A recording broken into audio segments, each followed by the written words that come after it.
Mabalik ko lang kung paano naman ako in terms of dating. Medyo iba kami kapag halimbawa bakla sa bakla. Kumbaga parang siguro sa case ni Ina, 'di ba giver nga yung mga bakla. So mostly tayo ang gumagastos sa mga straight na lalaki or baka Hoy, hindi ako gumagastos. Ganda! Ang ganda! Sobra!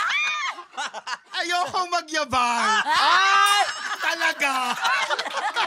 Hindi, makaka-experience ka din naman, makaka-jackpot ka din naman ng mga straight na generous. Alam mo, siguro kung sila, kumbaga well-mannered sila, alam nila yung sitwasyon.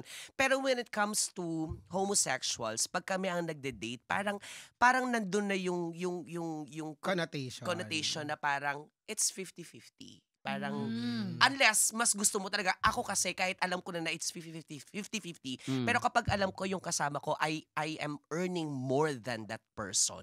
Hindi mo na kailangan sabihin sa akin na kailangan mas malaki yung sayo. Hindi mo nga ako? Ano ba yan?